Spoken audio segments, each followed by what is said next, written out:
Hello guys, and welcome back to the Game Changers podcast. It has been a relatively long period of time ever since I last recorded, and typically because as I initially started school, there have been numerous developments in the entire period that I have been in school, being engaged with numerous work, having separate commitments to undertake, but here we are back again to the podcast. I'm so happy that we're back, and we have more installed, and hopefully wish that I'll still be consistent as I need to be. And straight away, let's move into today's episode, which will be focusing about why thinking about death helps you lead a better life. And so this is a very interesting topic. I thought it well to have us discuss about it. And so the entire dealing of death and life is somewhat correlated, because what we know primarily of death is the ending of life, but not the end of the intermittent life, because as humans it's known that it's thought of that we humans are existent in body, soul, and mind. So we have the three states. There's the physical state, there's the mental state, and there's the metaphysical or the spiritual state of our existence. So with this today, I want to highlight on how the transition of the spirit from the living to the non-living, not the spirit, but transition of the body from the living to the non-living, and the thought of it, which is typically death, can help you lead a better life for yourself. So without much further ado, let's go straight away. So today we'll be indulging ourselves into the depths of morality to uncover the secrets of a life well lived. So I'm your host, Bidogada, and this is the Game Changers podcast, and welcome back. As earlier highlighted, this is season 2, with very great interesting topics to talk about: normal living, mental health, and everything else in between. So let's go straight away. So what do we know about death? Death is the end of life. Death is when you stop existing as a physical being in this finite world. So the world is finite. That is wrong, because nothing in this world really stays forever, if I may say so, unless you may hold any other opinion. But anything that is born of flesh has death on its receiving end, be it an animal, be it a plant, be it you as a human. Though you know that your ultimate fate is death. And what do we know about death? Death may be responsible for many kind of emotions that one may be able to experience at the time it occurs. Maybe it's a death that happened to your relative or a friend or anyone else who you hold dear to you. So how does the impact of death help you as a person try to lead a better life? And specifically, why you as a person, when you try thinking of death, you may end up feeling more fulfilled in everything you do. And so what we do today here is all about speaking of this, the thought-provoking question: why does thinking about death help us lead better lives? And we'll move it into separate segments where we'll be discussing each separate and individual entities that I'll be highlighting on why the thought of death may somewhat help you be better on your own. So let's go straight away, and we start off with the first bit that I know, which is the wisdom of antiquity. The wisdom of antiquity. And so what do we know? So we start our journey in the past, where the philosophers like Seneca and Buddha taught us the value of contemplating our own end. You see, so the philosophers from the early times had the thought that we have to value thinking our own death. Just sit down and realize you may never know how your death may occur. It may be from a sickness, it may be from an accident, it may come from various forms, but you may never know the form of your death. But what is it required of you? You just understand that your death is imminent for you to accept your status, because you know yourself you won't live forever. And so Seneca and Buddha taught us the value of contemplating our own end. We are but a moment in sunlight fading in the grass. Think of the sun. It rises in the morning and the grass receives the sunlight as the daylight breaks and all the way till the sun sets. So what we know is that as the grass keeps on receiving sunlight, it diminishes as the sunlight diminishes as time goes by. And in the same way, so is your life. You start off from birth, move on at a high, you make accomplishments in your life and everything.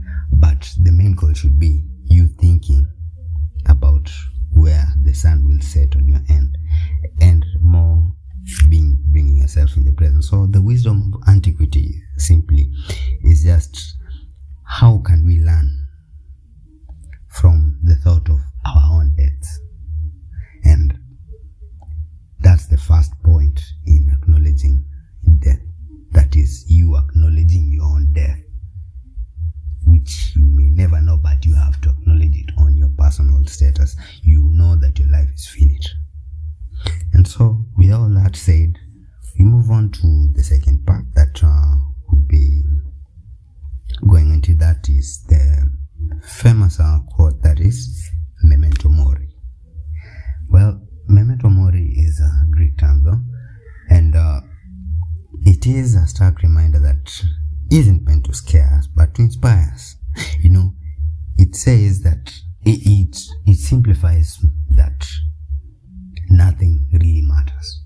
You see, nothing really matters. You know, you just have to remember that you must die, and everything else in this world doesn't matter.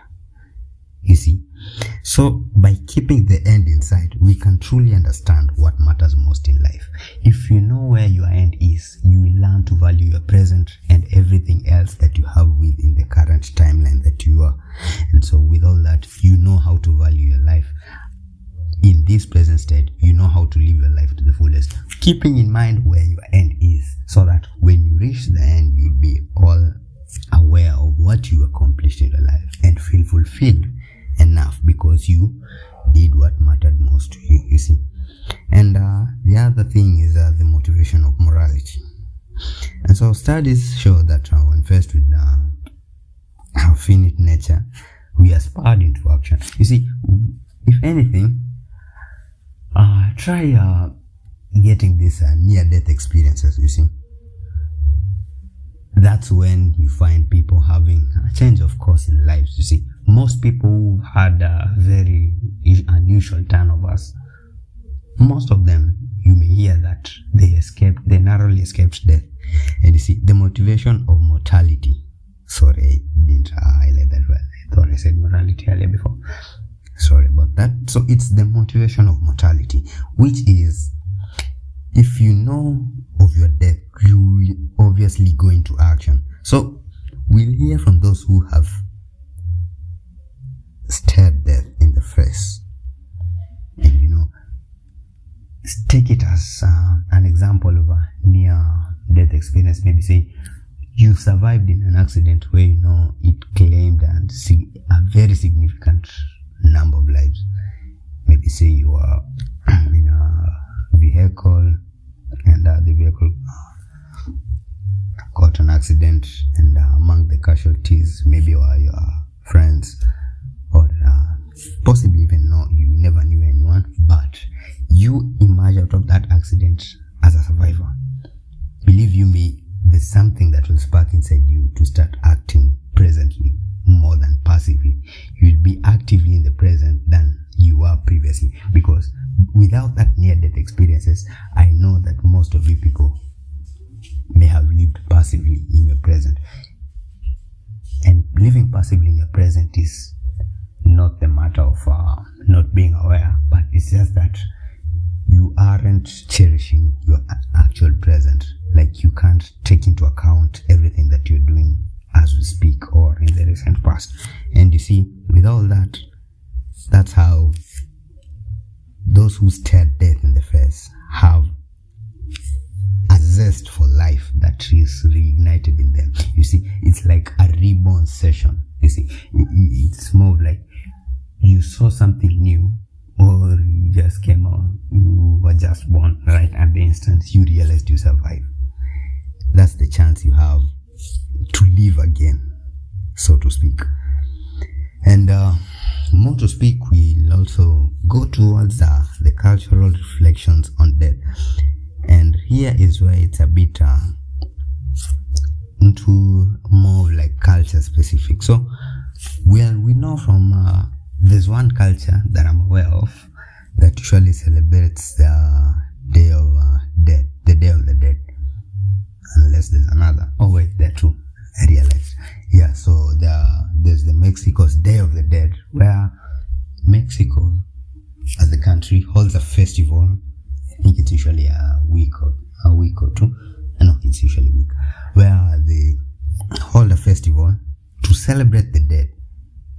You see, they celebrate the dead knowing that they were a part of the life and they too can visit the same way. And that celebration helps them realize how present their life is and appreciate death more. You see, it alleviates that stress of you being anxious of your death. Oh, how will I die? Oh, why?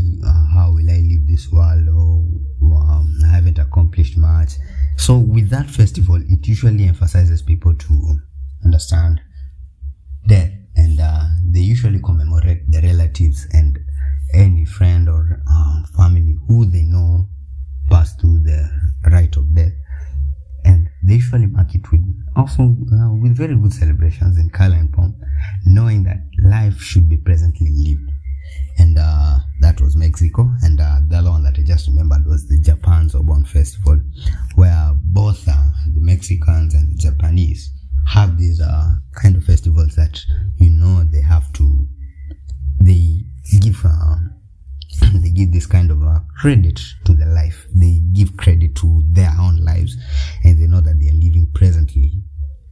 And by recognizing death in the manner that they understand that their relatives, their friends, their family, brothers and sisters, neighbors, anywhere, cousins, and everyone have passed, those who passed through death, they understand it well that even death is a path that they too shall face. And with all that, they take into account that the death is imminent for them, and they celebrate vividly. It helps them understand that they are truly alive at the moment. And so, in any case, it provides them with the motivation to live. And that's mostly about how certain cultures in the world usually credit their lives while recognizing what awaits them in the near future. And one other thing, this thing about the cultures, it's usually held in moments when the community realizes when they've lost few of the people. You see, it's like they understand that death is with them, but when they realize that few of the members of the society experience death, is when they decide to celebrate, because they think the thought usually occurs to them that death is somewhat walking away from them. And from their cultures, they know that death is the rite of passage to their life, their culture, where they have to meet their friends, their long gone friends who passed through the rite of death. And so when they realize that the rate of death is declining, they usually hold the celebrations, mostly like Japan. They usually hold these celebrations to reassure death to be back with them, so that it can help them reunite with their lost ones, you see. And that's typically how cultures bring about the issue of death. And so one other thing I'd like to talk about is the psychology of endings. And this one will be a bit detailed because it's a bit tactical to begin with. So what we know about the psychology of endings is that the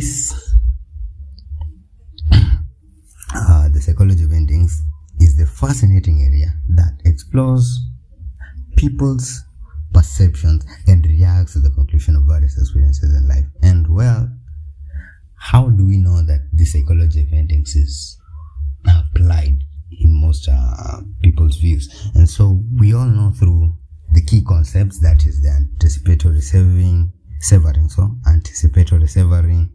the socio-emotional selective theory, the sense of self transitions, and so on and so forth. And with all that, the psychology of your own ending may help you realize well. You see, it helps you understand that your life is more present and helps you lead that more authentic life. And these are all the existential questions that shape our meaning towards life. You see, you as a listener, probably you may have had this existential crisis where you just sit down and think to yourself, how did you come to exist? How all these other people around you, or what are their purpose in fulfilling your own? How do the people around you make your purpose full? You see, so those are the existential crises that we as humans tend to face. And the psychology of endings is all that. The psychologists find that thinking of your own death can lead to a more rich and authentic life. And so it's a fascinating area that explores people's perceptions and how they may react to the conclusion of various experiences in life, though, you see. And so we go into anticipatory severing. That is a bit of the psychology of endings that says anticipating the end of a positive experience can enhance your own enjoyment of it. If you positively think of your own end, then definitely you'll be positive in your own life. If you'll be positive that you'll die happier or you'll die more fulfilled, then believe me, you will be presently fulfilled. You'll have that set of peace that, it's all away. It's just there waiting for you, and all you have to do is just do the best you can in this finite world. And you see, by imagining that something is good in our lives is about to conclude, we tend to savor the present moments more deeply. It's like that small picnic you had with a friend. You may tend to enjoy it more than the casual picnic you had 2 years ago because you thought it was a formality. But with this, after having understood the anticipatory severing, you may know how precious it is to spend that little time with a friend. You see, it usually gives you that feel of contentment and knowing that your death is imminent. So you have to fulfill yourself in the most positive way you can. And we also move towards the socio-emotional selectivity theory.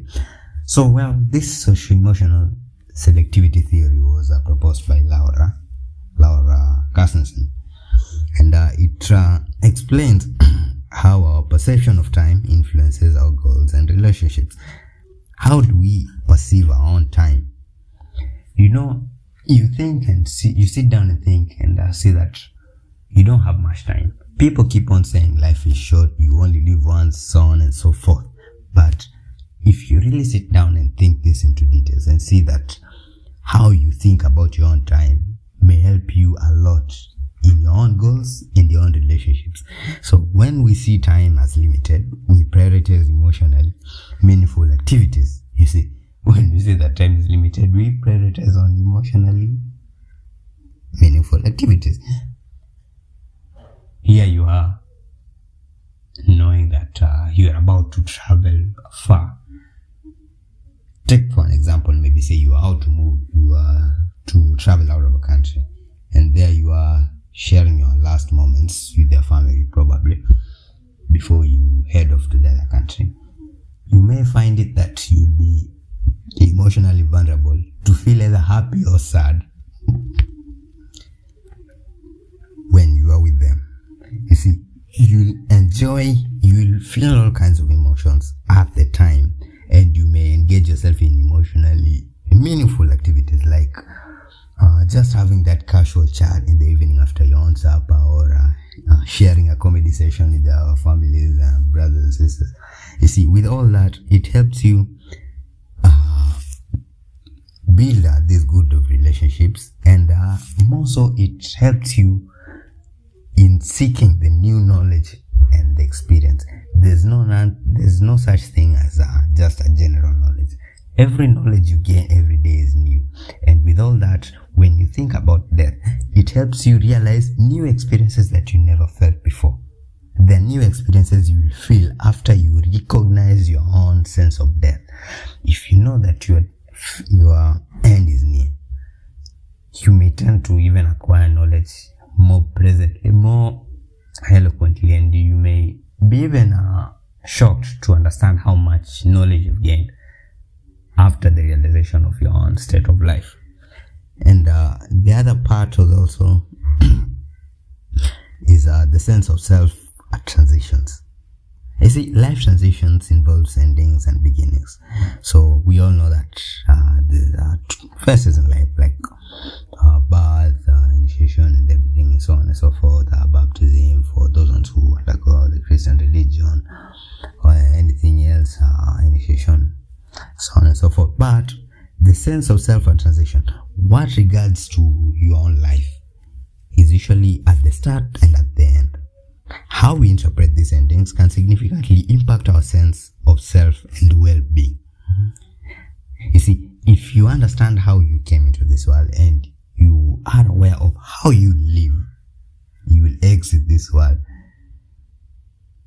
well, you will be able to ascribe the experiences. You will make sense of everything that is maybe influenced by your personal narratives and the meaning you ascribe to your own experiences, because you'll be presently aware of what is required of you.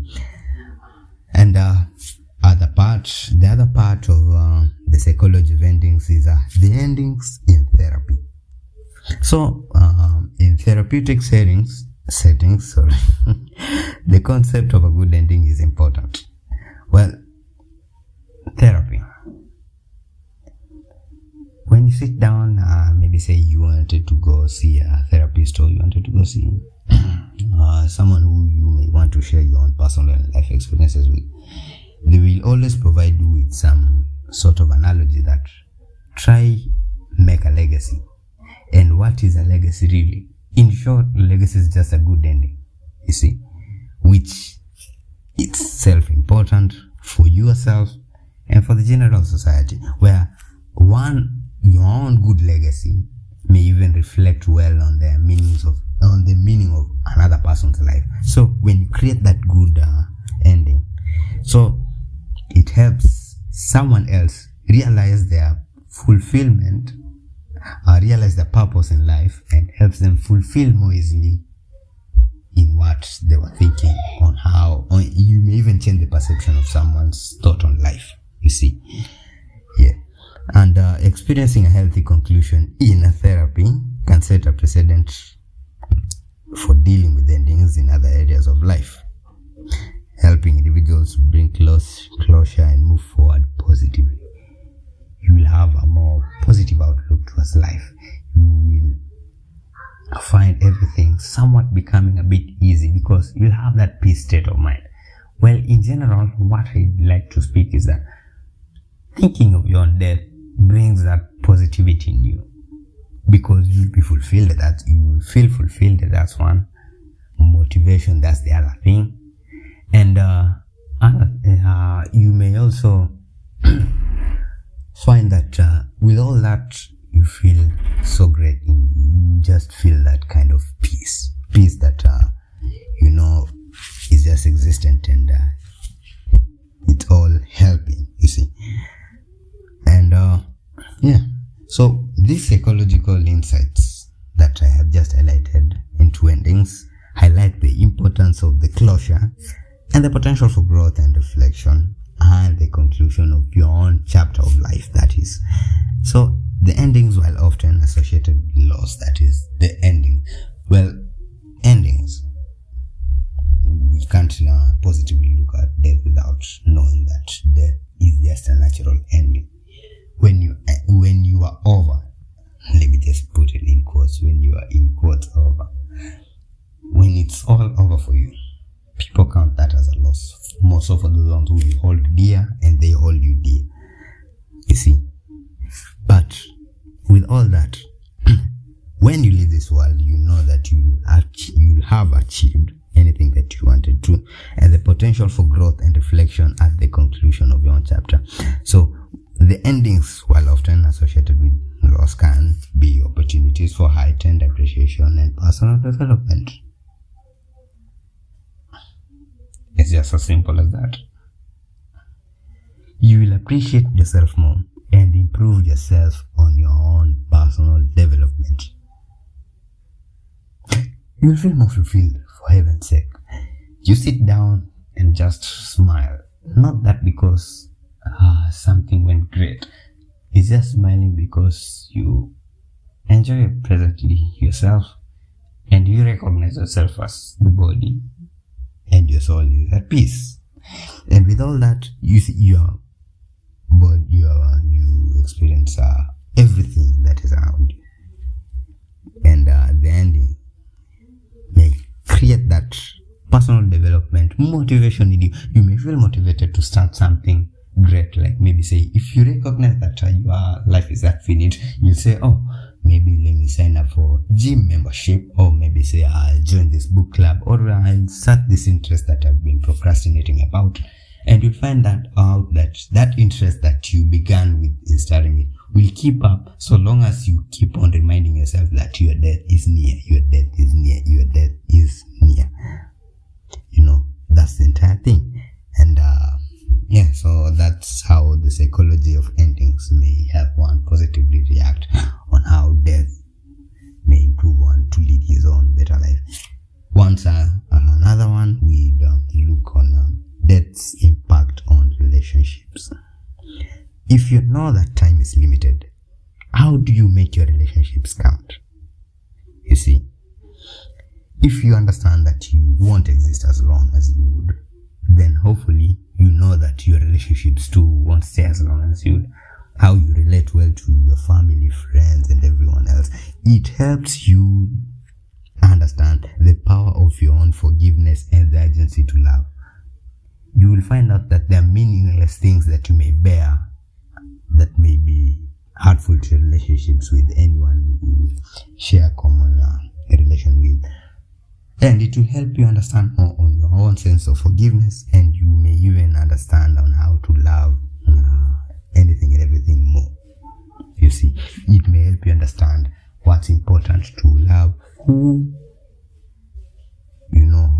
is to deserve your affection. You won't really necessarily think who deserves my affection or anything. You will be freely, you'll be carefree, and you will be all understanding that any potential wrongdoing that is committed to you may be insignificant. And you'll just understand all this. And so how do we embrace the present right now? If death teaches us anything, it's that the present is precious. Ever sat down at a funeral? May even not be. I really like the sense that it doesn't necessarily have to be someone you know, or someone you share kind of relation with. Maybe say any other funeral. Maybe say you're just invited to a funeral and you just felt the compassion to attend. And if you observe the deceased, you may understand that your life is precious at the moment, you see. And with all that, if you embrace the present well enough, you may even end up,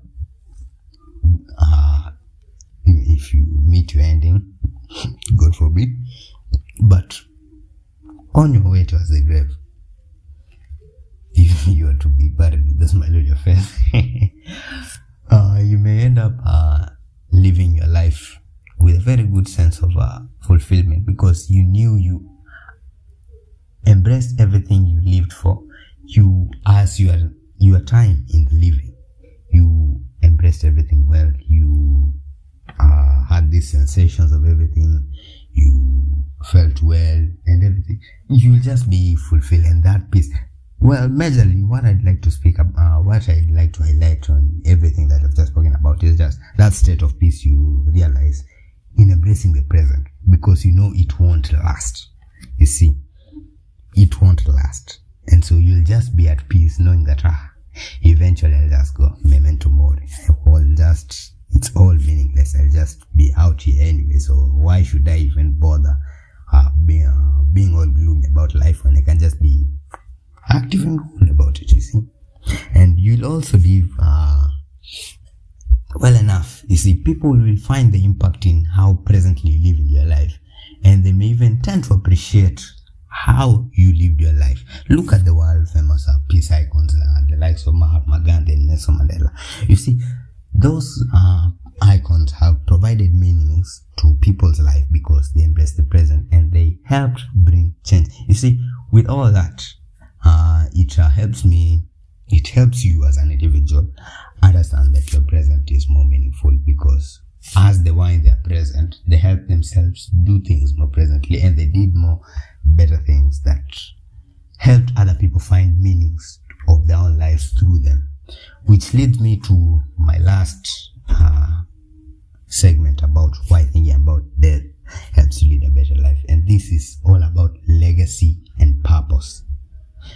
As I initially stated, think of the famous icons, like the two I described, Nelson Mandela and Mahatma Gandhi. So, all this, both of these two icons left the world with a very good legacy in peacekeeping. Who we know Mahatma Gandhi was a pacifist, and he brought the pacifism movement towards the world. And Nelson Mandela, who championed for equality and the eradication of racism. You see, with all this, well, we do know that racism still exists. Sorry to speak. I'm really sorry about that. But his impact really helped reduce the levels of racism in South Africa. And with all that, these two left a very lasting legacy that people emulate themselves for. So what, if you understand all this, so you need to ask yourself, what is your legacy? You see, and how will you think of death and it helping you realize the purpose of your life? You see, with all that, you will understand that you will find your calling in the shadow of mortality in a more peaceful state, and you will understand that you leave this world peacefully. You will just exit this world not burdened with all sorts of regrets and accomplishment, but you will leave this world with contentment. And as I finish off, I'd like to advise you that as you are in the present, try as much as possible to live in the present with content but not regret. You see, living in the present with regrets can even take you faster to your death than living in content. Believe me, those people who've lived with content in their lives tend to live longer. Their death is somewhat procrastinated at a later stage. But if you live with constant regrets every day, like, oh, why did I not take this chance? Oh, why did this not go in this manner I wanted to? With all that burden on your shoulders, you may even take yourself to the grave way faster, and you may even not accomplish the purpose you meant to in your life. And so, with all that, I'd like to come to the closure of our topic today. I've been your host, Bilogada, and this has been the Game Changers podcast. Once again, I'd be willing enough to make more episodes, only that my schedule is that packed, but hopefully I hope that I'll be committed enough to make at least a podcast every week, so to speak, if I'd be coming up with the topics. But thank you for watching. Sorry. I really forgot that this was a podcast. Thank you for listening, and tune into our next podcast anytime, and see you soon. Thank you. This has been the Game Changers podcast. See you soon.